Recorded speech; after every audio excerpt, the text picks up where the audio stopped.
dalam menahan kebaikan terhadap orang yang berhak menerimanya, padahal engkau mampu melakukannya. Janganlah engkau berkata kepada sesamamu, pergilah dan kemarilah, esok akan kuberi, sedangkan yang dia minta ada padamu. Janganlah merencanakan kejahatan terhadap sesamamu, sedangkan ia tanpa curiga tinggal bersamamu. Janganlah bertengkar secara semena-mena dengan seseorang yang tidak berbuat jahat terhadapmu. Janganlah iri hati kepada orang yang melakukan kelaliman, dan janganlah memilih satupun dari cara hidupnya. Sebab orang yang sesat adalah kekejian bagi Tuhan, tetapi dengan orang jujur Tuhan bergaul erat. Kutuk Tuhan ada di dalam rumah orang jahat, tetapi tempat kediaman orang benar diberkatinya. Berhadapan dengan pencemooh, Tuhan pun mencemoohkan, tetapi orang yang rendah hati dikasihaninya. Demikianlah sabda Tuhan. Syukur kepada Allah.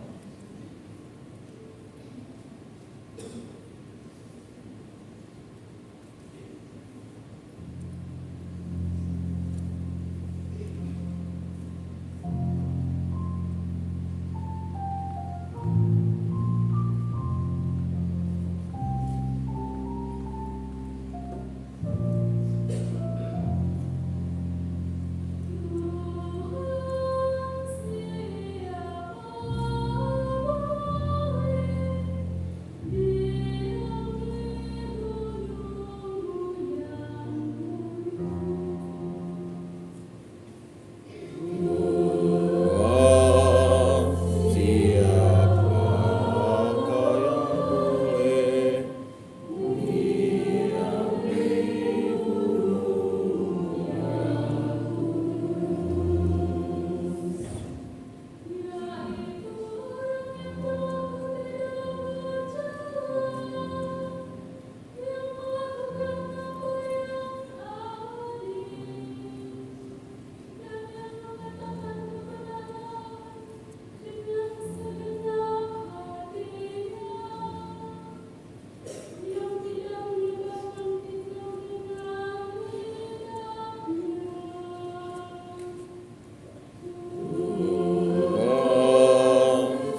Tidak ada orang yang menyalakan pelita lalu menutupinya dengan tempayan atau menempatkannya di bawah tempat tidur, tetapi ia menempatkannya di atas kaki dia, supaya semua orang yang masuk ke dalam rumah melihat cahayanya.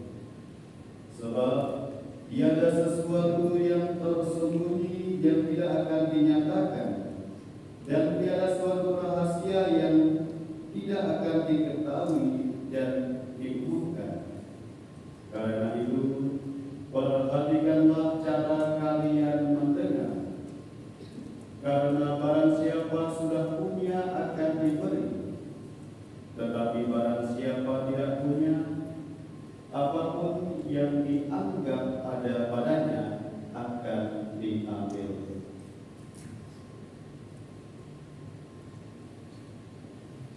Demikianlah sabda Tuhan.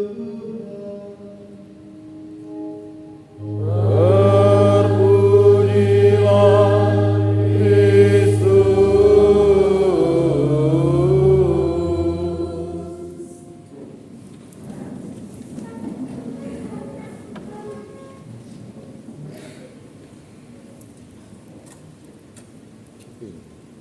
Selamat siang semua. Selamat siang. Masih ada yang jamnya siang? Oke. Selamat siang. Baik. Hari ini saya khotbahnya tidak panjang karena tadi sudah lama ikut seminar. Berapa jam tadi? 3 jam. Sudah capek. Makan sudah. Oke, baik. Bapak Ibu, saudara-saudari yang dikasihi Tuhan, hari ini kita bersama-sama menutup rangkaian kegiatan pendalaman kitab suci tahun 2024 di Civitas Akademika Sekolah Tinggi Agama Katolik Negeri Pontianak. Kita semua tahu bahwa kitab suci itu adalah salah satu sumber iman. Dan kalau kita beriman, maka iman kita itu akan berbuah pada kehidupan kekal. Maka dengan kata lain, kitab suci itu adalah sumber hidup. Karena sumber hidup, maka kita yang ingin hidup harus mengambil dari sumbernya, makan dari sumbernya, minum dari sumbernya, yaitu kitab suci. Dan pada tahun ini gereja di Indonesia sengaja mengambil tema Allah sumber keadilan. Dan sejatinya menunjukkan bahwa Allah itu adalah sumber yang sesungguhnya, sang asal dan tujuan hidup manusia, supaya kita manusia bisa kembali kepada sang asal dan tujuan hidup manusia. Maka kita harus hidup dari sumber iman kita, yaitu kitab suci. Dan kitab suci, melalui kegiatan-kegiatan ini kita diminta, kita dituntut, kita diharapkan untuk selalu membaca kitab suci. Kita selalu dekat dengan kitab suci, mencintai kitab suci. Karena dengan membaca kitab suci, mendalami kitab suci, kita hendak membudayakan kitab suci dalam hidup kita.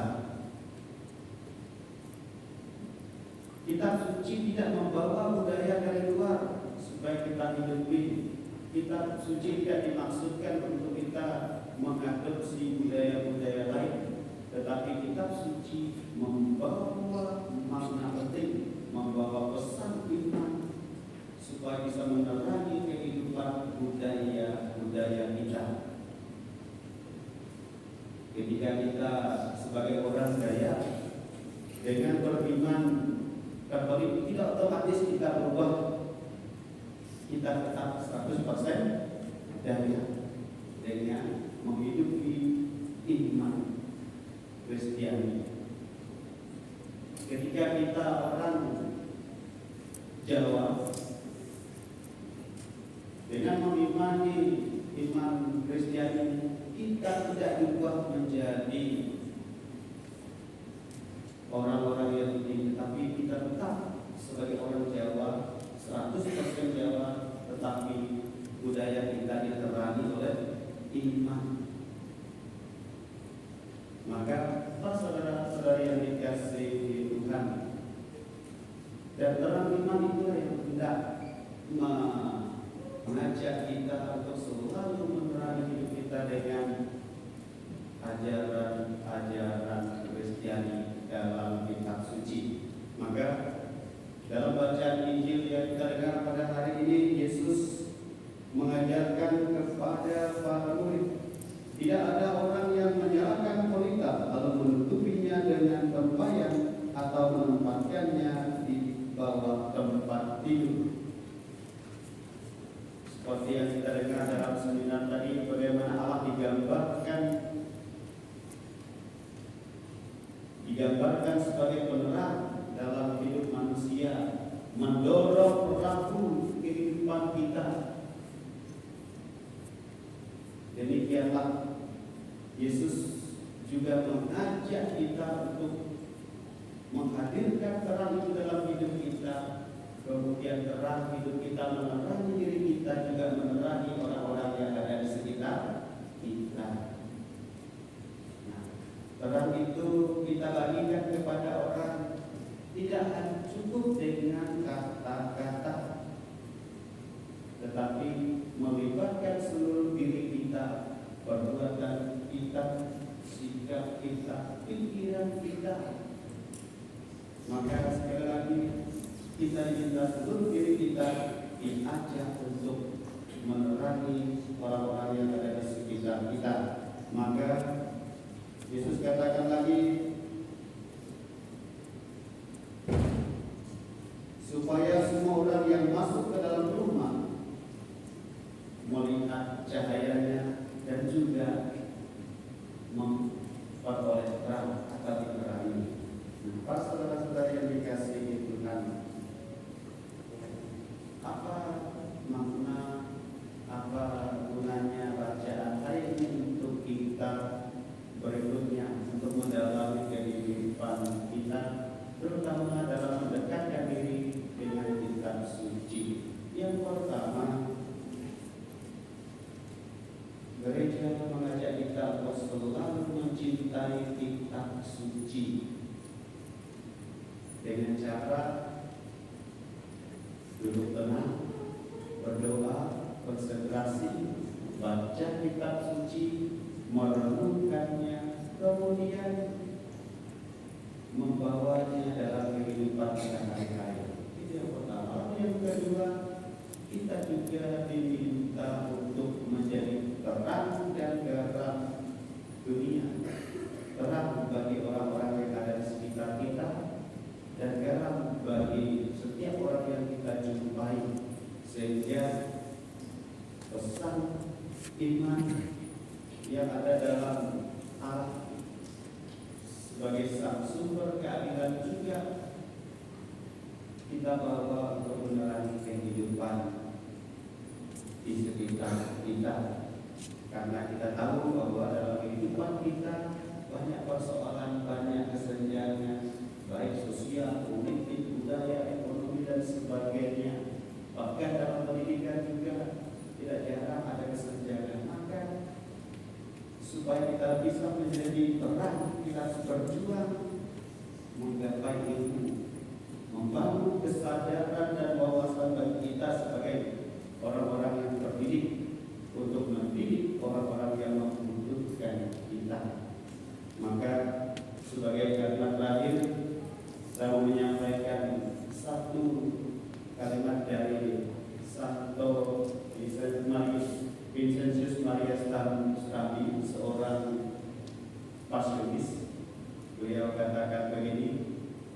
Jika kamu belajar, bayangkan bahwa di sekitar meja belajar banyak orang yang menanti pelayanan, menanti kalian. Mereka sedang membutuhkanmu.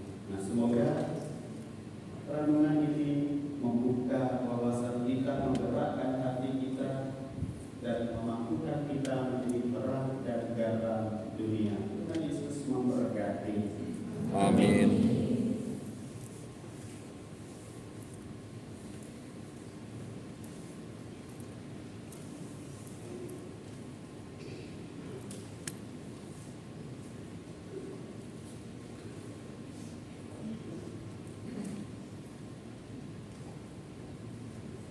Marilah kita lanjutkan dengan persembahan. Ada kata?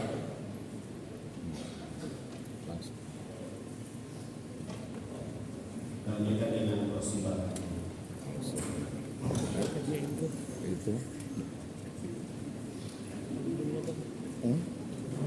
Oke, udah lah. Udah.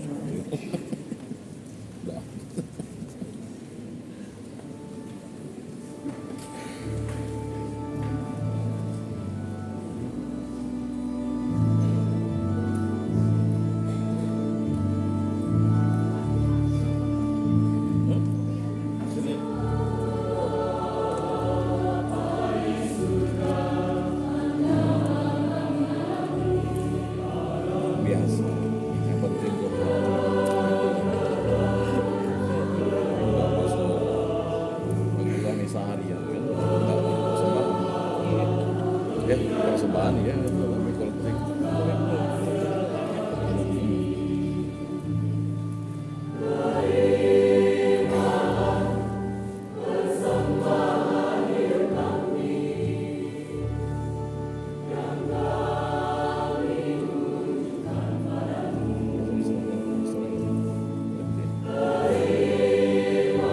Bagus.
Berdoa saudara-saudari supaya persembahanku dan persembahanmu berkenan pada Allah Bapa yang Maha Kuasa. Semoga persembahan ini diterima demi kemuliaan Tuhan dan keselamatan kita serta seluruh umat Allah yang kudus. Allah Bapa persembahan ini untuk menghormati Imam Padre Pio yang menjadi saksi kuasa-Mu yang maha besar. Semoga daya Ekaristia kami persembahkan ini mengantar kami pada keselamatan dengan pengantaran Kristus Tuhan kami. Amin. Tuhan bersamamu. Dan bersama rohmu. Marilah mengarahkan hati kepada Tuhan. Sudah kami arahkan. Marilah bersyukur kepada Tuhan Allah kita. Sudah layak dan sepantasnya. Sungguh pantas dan benar, layak dan menyelamatkan bahwa kami selalu dan dimanapun bersyukur kepada-Mu, Tuhan Bapa yang kudus, Allah yang maha kuasa dan kekal. Engkau dimuliakan dalam kalangan para kudus, dan dengan memahkotai perbuatan baik mereka, Engkau menyempurnakan anugerah-anugerah-Mu sendiri. Engkau melimpahkan bagi kami cara hidup mereka sebagai teladan, persekutuan dengan mereka sebagai persaudaraan, dan doa mereka sebagai pertolongan. Maka dikuatkan oleh saksi yang tak terbilang banyaknya, kami dapat berlari memenangkan perlombaan yang diwajibkan, dan bersama mereka kami memperoleh mahkota kemuliaan abadi dengan pengantaran Kristus Tuhan kami. Sebab itu bersama para malaikat dan malaikat agung, dan bersama kumpulan para kudus yang tak terbilang banyaknya, kami menyanyikan nada pujian bagi-Mu dengan tak henti-hentinya